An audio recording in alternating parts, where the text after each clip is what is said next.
juga staf pegawai SD RKUD Luhur, dan orang tua beserta didik yang kami hormati, beserta anak didik kami yang kami banggakan. Sebelum kita beraktivitas dan memulai aktivitas pembelajaran kita hari ini, marilah kita mengikuti renungan pagi. Kita bersatu di dalam doa, dalam nama Bapa dan Putra dan Roh Kudus. Amin. Bapa, terima kasih untuk pagi hari yang Engkau berikan kepada kami. Terima kasih telah memberikan kami nafas kehidupan. Dan di pagi hari ini Tuhan, kami mau dengar akan firman-Mu. Bukalah hati dan pikiran kami, sehingga setiap kebenaran firman yang kami dengar, kami boleh pahami dan dapat kami lakukan dalam hidup kami. Dalam nama Yesus kami berdoa dan mengucap syukur. Amin.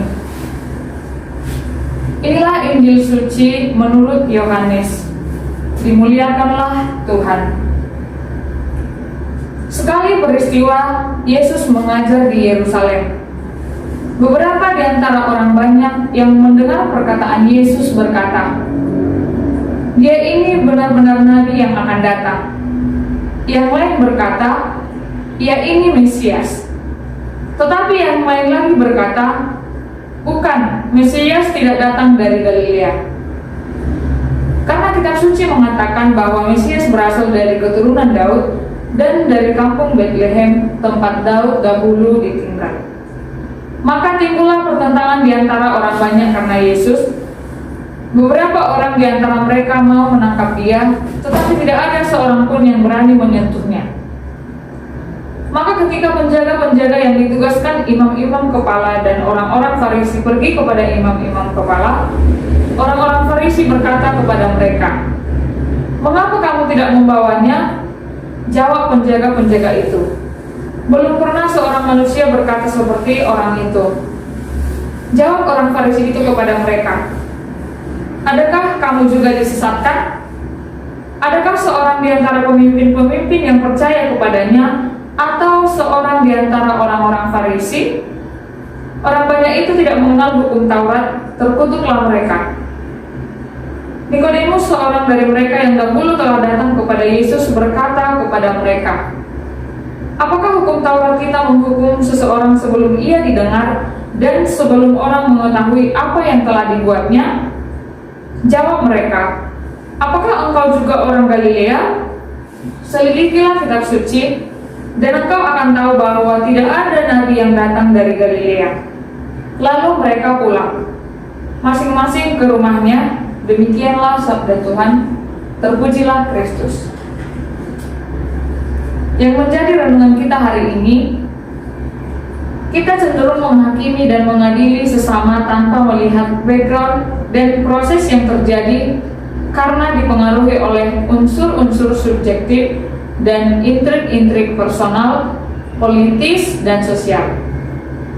Apa yang dialami oleh Yesus membahasakan hal demikian.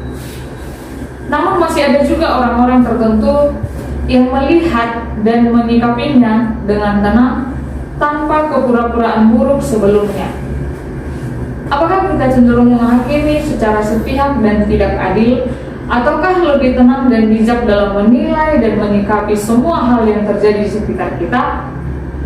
Itulah renungan kita hari ini. Semoga kita semuanya menjadi orang yang bijak dalam menyikapi hal-hal yang terjadi di sekeliling kita, dan tidak menghakimi tanpa mengetahui background yang terjadi terlebih dahulu. Demikianlah renungan pagi ini. Kita kembali berdoa. Bapa, terima kasih untuk kebenaran firman-Mu. Terima kasih telah mengingatkan kami pagi ini supaya kami tidak menghakimi orang lain tanpa mengetahui apa background yang terjadi sebelum suatu peristiwa terjadi. Ajarlah kami Bapa untuk bersikap bijak menyikapi apa yang terjadi di sekeliling kami. Bapa, kami akan memulai segala aktivitas kami, baik Bapak Ibu guru, staf pegawai, orang tua, dan juga murid yang akan melakukan aktivitas sesuai dengan perannya masing-masing. Bantulah kami Tuhan supaya kami bisa melakukannya untuk kemuliaan Tuhan dan boleh berjalan sesuai dengan kehendak Tuhan. Bapak, banyak hal dalam hidup ini yang kami pikirkan dan pergumulan yang kami hadapi. Kiranya Engkau yang membantu kami sehingga setiap masalah kesulitan yang kami hadapi boleh terselesaikan di dalam nama-Mu. Di atas semuanya Bapak, ampunilah kami segala dosa pelanggaran kami, agar kami layak disebut sebagai anak-Mu yang kudus. Inilah doa seruan anakmu yang kami panjatkan melalui putramu Yesus Kristus. Amin. Dalam nama Bapa dan Putra dan Roh Kudus. Amin. Shalom, selamat beraktivitas.